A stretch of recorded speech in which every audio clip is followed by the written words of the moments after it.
Stórbruni geisar í Drammen í Noregi og yfir 100 íbúðir hafa brunnið til grunna. Slökkvilið berst við eldinn sem breiðist enn frekar út. Framkvæmdastjórn Evrópusambandsins leggur til að undanþága Íslands varðandi losunarheimildir í samgöngum verði framlengd um 3 ár. Yfirmaður umhverfismála segir að þetta sé fjárfesting í samstarfi Íslands og sambandsins. Fordómar og fáfræði eru ríkjandi í garð þeirra sem sækja kaffistofu Samhjálpar. Þetta segir kona sem sótti þangað tíma. Kaffistofan sé engin endastöð.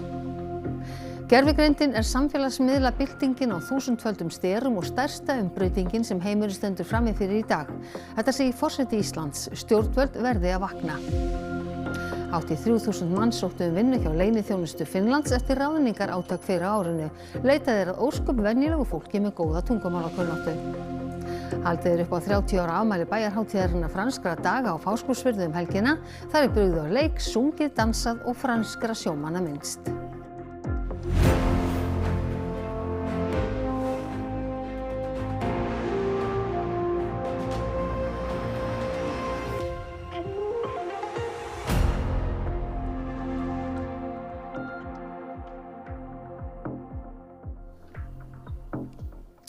Komið sæl.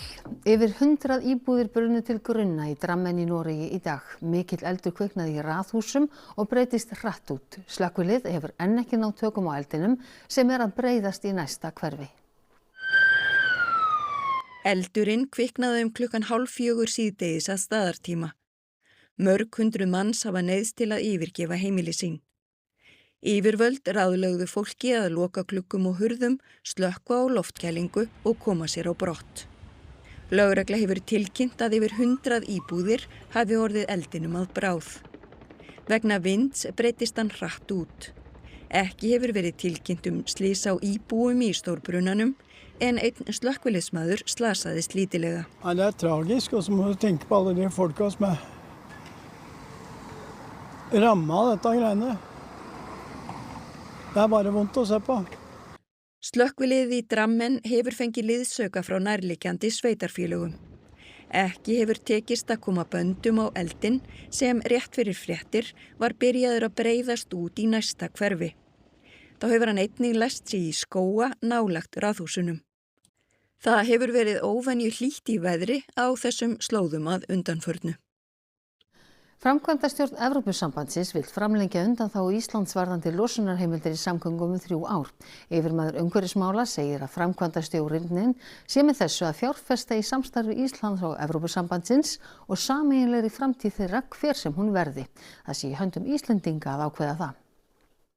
Viðskiptakerfi Evrópusambandsins með losunarheimildir eða ETS-kerfinu er ætlað að draga úr losun gróðurhúsalofttegunda. Fyrirtæki sem menga eins og flugfélög þurfa því að greiða fyrir losun. Tilgangurinn er sá að hvetja íbúa Evrópu til að nota umhverfisvænni samgöngur, til dæmis lestir. Ísland, Noregur og Liechtenstein eru hluti af kerfinu í gegnum EES-samningin en íslensk flugfélög hafa fengið undanþágu frá því undanfarin 3 ár. Hún átt að renna út næstu áramót en verður nú framlengd í 3 ár í viðbót. Ákvörðunin er hluti af viðamikilli endurskoðun á ETS-kerfinu sem kynnt var í Brussel í morgun. I think it is a hugely important and positive step. We are continuing with the current exemption for not just 1 year but the next 3 years, which in my view is a huge signal how tremendously important this cooperation and this partnership is for us. This is a temporary solution now for 3 years, but do you foresee a situation where Iceland will have a permanent solution based on its geographical special circumstances? Well, of course, it is fully up to the Icelandic government and the Icelandic people to decide how they want to relate in the future to the ETS system. But what this does show is that we are very sensitive to the argument of geography. And I think that is fully valid. We're doing that within the European Union because we are a very diverse place ourselves. We have landlocked countries, we have islands, and we have everything in between. So it only makes sense from my point of view, to also, in the name of strengthening the partnership with Iceland, also be susceptible as we can be to this clear and very important demand by the Icelandic government. One last question. Iceland has a referendum coming up at the end of August for a resumption of accession talks with the EU. Did that play a part in this solution? That is really up to the Icelandic people. What this is an investment in our partnership, in our joint future, whatever that exactly will look like. That is up to Iceland. Nú undanþágur Íslands varðandi losunarheimildir hafa haft mikil áhrif á rekstur Icelandair, segir forstjóri félagsins. Langtíma fyrirsjáanleiki sé mikilvægur og finna þurfi varanlega lausn. Það er jákvætt að það sé tekið áfram tillit til sérstöðu Íslands í þessi 3 ár, en við höfum reynd að tala fyrir því og stjórnvöld held ég líka að það sé fundið varanlega lausn. Við erum í grein þar sem að við þurfum að fjárfesta mikið til lengri tíma og langtíma fyrirsjáanleiki því mikilvægur, þannig að 3 ár, framlenging jákvætt en nauðsynlegt að þetta verði varanlegt til framtíðar. Bogi segir kostnað Icelandair vegna loftslagsmála hafa verið 5 milljarða í fyrra. Ef ekki hefði verið tekið tillit til sérstöðu Íslands hefði hann verið 6 milljarðar. Hann segir mikilvægt að innleiða alþjóðlegt kerfi í flugrekstur í Evrópu í stað staðbundins kerfis sem hefur neikvæð áhrif á samkeppnishæfni evrópskra flugfélaga. Og finnst þér íslensk stjórnvöld hafa beitt sér nóg? Við höfum unnið mjög þétt með stjórnvöldum og íslenskum embættismönnum og átt gott samtal og samstarf og við erum að sjá árangurinn í þessu, hvað var það framlenginguna og sérlausninni. En enn og aftur, við þurfum að halda áfram og eiga samtalið áfram því að það er nauðsynlegt að fá í fyrsta lagi varanlega lausn og síðan er enn mikilvægara að Evrópa sé ekki að vinna með eitthvað annað kerfi heldur en allur heimurinn. Utanríkisráðherra segir undanþáguna sýna að Evrópusambandið sé tilbúið að koma til móts við sérstakar aðstæður Íslands. Verið sé að endurskoða ETS-kerfið og það sé til marks samstarfsvilja að strax hafi verið ákveðið að veita áframhaldandi undanþágu. Sigrún Þuríður Runólfsdóttir fréttamaður er með Þorgerði Katrínu. Nú er þetta það sem vonast var eftir? Já, ætli það sé ekki best að spyrja Þorgerði Katrínu að því. Þorgerður, framlenging undanþága vegna losunarheimilda 3 ár. Er þetta það sem þið lögðu upp með? Hefði ekki þurft varanlegri lausn? Já, það er afar ánægjulegt að við höfum náð að tryggja íslenska hagsmuni og eyða leið óvissu til næstu ára, til 2030 og það hefur við gert í mjög nánu samtali og samstarfi við helstu hagaðila og mér skilst líka að þetta er í fyrsta sinn sem að Ísland það er tekið tillit til þessara sérstöðu Íslands strax frá upphafi því að Evrópusambandið var að tilkynna þessa endurskoðun á ETS-kerfin í dag og við erum strax frá byrjun með í þeirri endurskoðun. Endurskoðun ESB er til 2030 þannig að það má tengja þessa tímabundnu undanþágu í það samhengi en við verum líka að hafa hugfast við erum ekki aðilar að ESB og þetta er eitthvað sem að við myndum tvímælalaust halda áfram að leggja áherslu á ekki síst að við förum í aðildarviðræður að fá varanlega lausn í þessu. Var erfitt að koma þessi í gegn? Já, þetta var náttúrulega mjög einbeitt og á tíma grimm hagsmunagæsla að það yrði strax frá upphafi þessi meðvitund að við værum með þessa sérstöðu og við gerðum þetta í góðu samtali og samráði við helstu hagaðila eins og ég segi.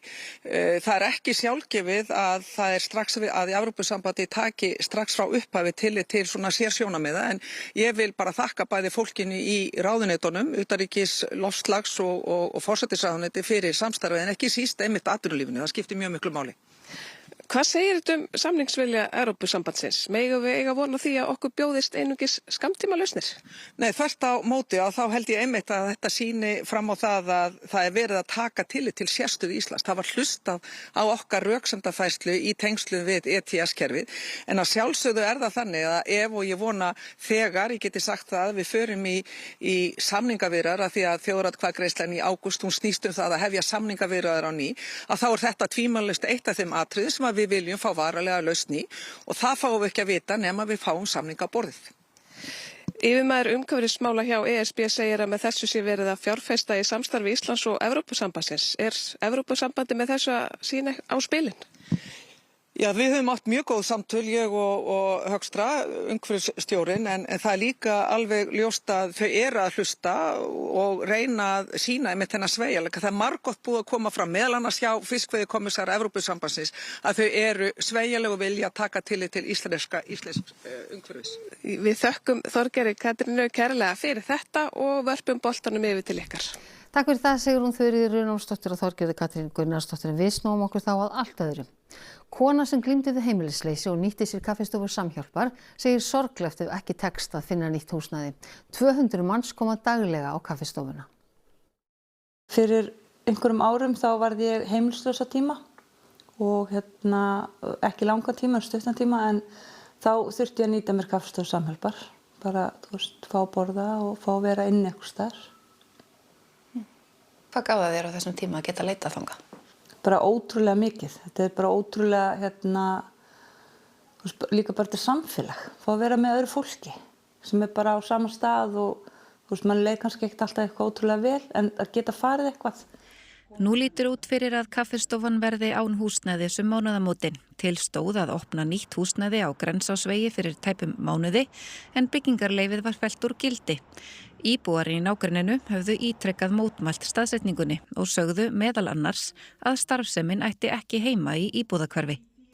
Og ég held þetta sé svolítið svona bara fáfræði fordómar.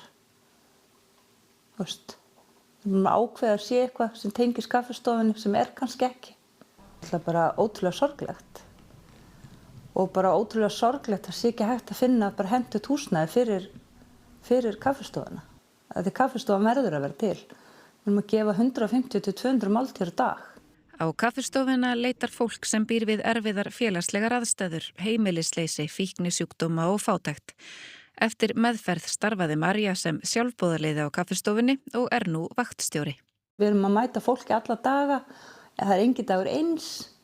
Það er alltaf sömu uppröðunin, við serverum morgunmat á morgnana, svo hádegismatur frá 11 til að vera 2, svo er opið frá 10 til 2. Málefni kaffistofunar voru rædd á fundi borgarráðs í gær. Þar kom fram að meirihlutinn legði áherslu á að finna henni nýjan stað í borginni. Ekki hefur náðst í Hildi Björnsdóttur borgarstjóra í dag þrátt fyrir ítrekkaðar tilraunir. Það er þetta að líta ekki alltaf á kannski fólki sem fer á kaffistofuna að þetta sé einhver endarstöð. Þetta er ekki endarstöð, fólk getur risið upp. Ég er vitnisburður um það til dæmis. Andy Burnham sem tók í dag leiðtogasætið í breska verkamannaflokknum heitir því að færa Bretum vonina aftur. Hann tekur við eftir miklar væntingar í flokknum og verður forsætisráðherra á mánudaginn. Eftir miklar væringar í flokknum. Burnham hefur síðustu 9 ár verið borgarstjóri í Manchester. Leiðans í leiðtogasæti verkamannaflokksins var greið enda bauð enginn sig fram gegn honum. Hann var skipaður leiðtogi á þingi verkamannaflokksins í dag og hét því að sætta fylkingar innan hans. Nýi leiðtoginn ætlar að beita sér fyrir dreifingu valds þannig að sveitarfélög fái meira að segja sín mál. Þá heitir hann umbótum á ýmsum sviðum sem hann segir stjórnmálin hafa vanrækt, svo sem velferðarþjónustu. And that is why this change today is the most significant change moment in our politics for 40 years. It will take us to a country where life is more affordable and all people and places are lifted from where they are now. That's my mission as your new leader, to bring back hope. Áætlað að Burnham taki við embætti forsætisráðherra af Keir Starmer á mánudag. Forsætisráðherra skipti hafa verið tíð í Bretlandi síðustu ár og Burnham sá 7. á áratug. Á meðan hann hélt ræðu fyrir flokksmenn sína sáust flutningabílar fyrir utan Downingstræti 10, þar sem rýmt var fyrir 9 húsráðendum. Og meira af breskum stjórnmálum, framboðsfrestur í aukakosningum í Clacton rann út í dag. Boðað var til kosninganna þegar Nigel Farage, leiðtogi umbótaflokksins, sagði af sér. Hann ætlar að bjóða sig fram á ný til að endurnýja umboð sitt. Stóru flokkarnir á breska þinginu taka ekki þátt og svo sem helst talin geta veitt Farage samkeppni grínistinn Jonathan Harvey sem býður sig fram sem ruslgrímur greifi eða Count Binface á ensku. Hann segist vera geimstríðsmaður sem flakkar milli sólkerfa, framboðið fengi töluverða athygli í breskum fjölmiðlum og víðar. En kosningarnar þær verða 13. ágúst. Gervigreindarbyltingin stærsta umbreytingin sem heimurinn stendur frammi fyrir og á 1000-földum sterum. Þetta segir forseti Íslands sem nýverið tók þátt í stofnun alþjóðlegra nefndar gervigreind til góðs.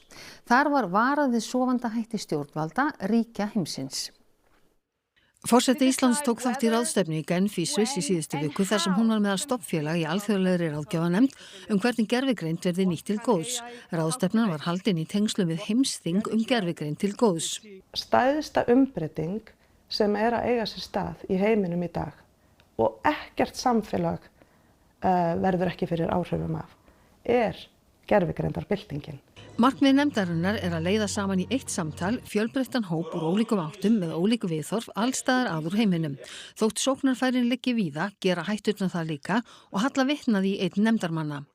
Hann orðaði þannig að stærsta áhættan væri kannski ekki gervigreindin sjálf, heldur sofandi stjórnvöld. Og það sem að viðkomandi átti við að einkageirinn og tæknin eins og staðan í dag að hreyfa sig miklu hraðar heldur en stjórnvöld og stofnanir virðast ráða við. Meðal ræðumann á ráðstefnunni var Björn Ulveus sem annað bíið í hljómsveitinni ABBA. Hann sagði: Öll gervigreindarmódelin hafa lært að búa til tónlist með því að stela því sem við bjuggum til.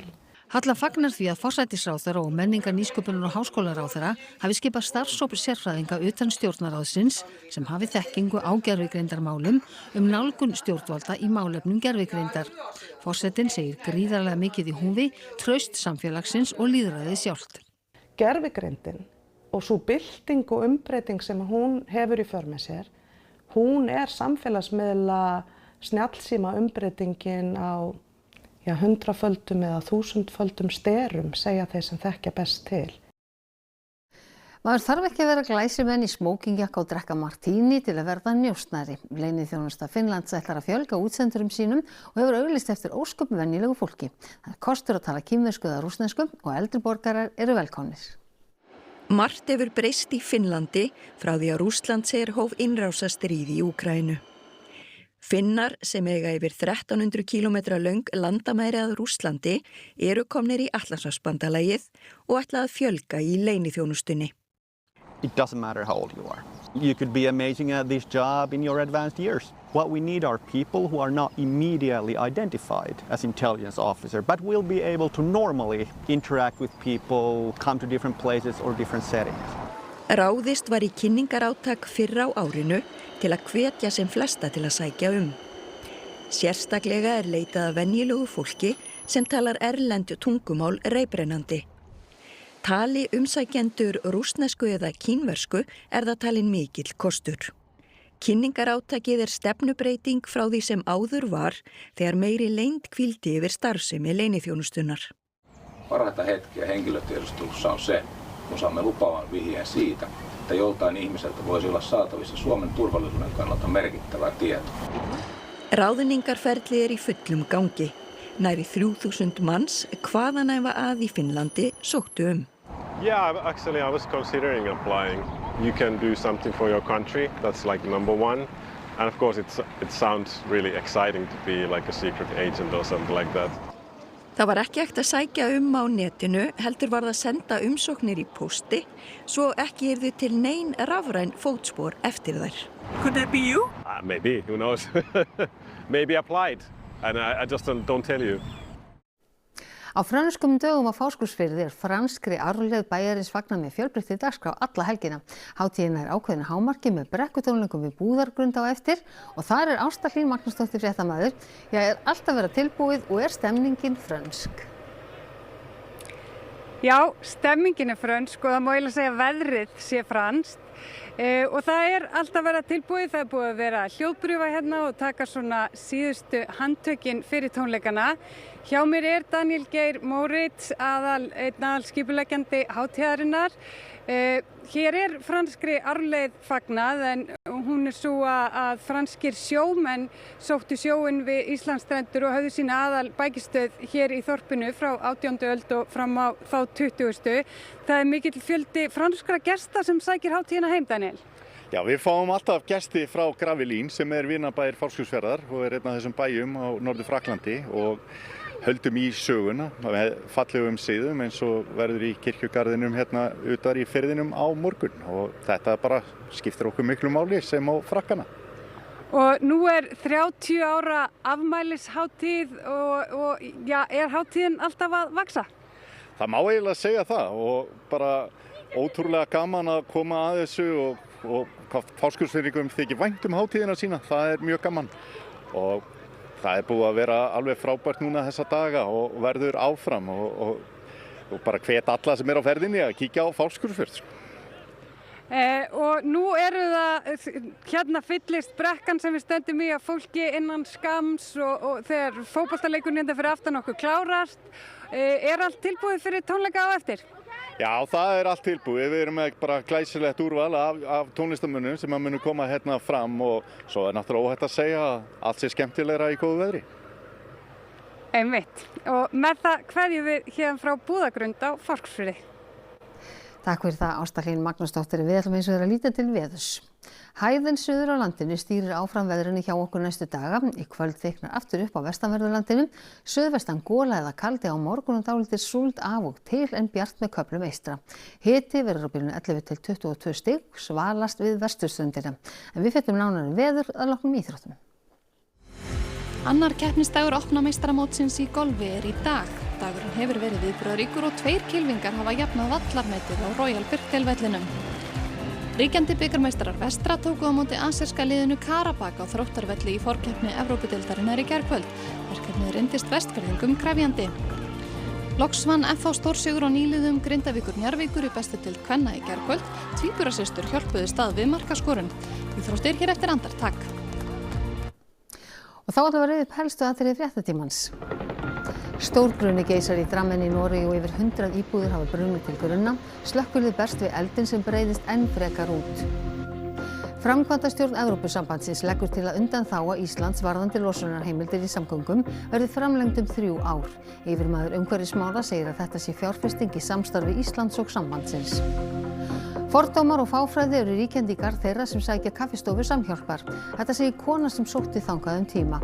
Kaffistofan sé engin endastöð.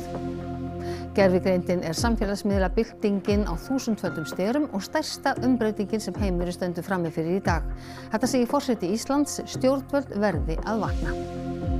Hátt í 3000 manns sóttu vinnu hjá leyniþjónustu Finnlands eftir ráðningarátak fyrir árinu. Leitað er að óskum venjulegu fólki með góða tungumálakunnáttu. Þessum fréttatíma er að ljúka og það komið að íþróttum og veðri. Næsti fréttatími í útvarpinu klukkan 10 í kvöld og sjónvarpsfréttir þær eru á sama tíma annað kvöld en að þeim loknum leikur Frakklands og Englands 3. sætið á HM karla í fótbolta. En við á fréttastofunni við þökkum ykkur samfylgdina það sem af þessum degi og vonum að þið njótið blíðunnar helgina hvar sem þið eruð. Verið sæl.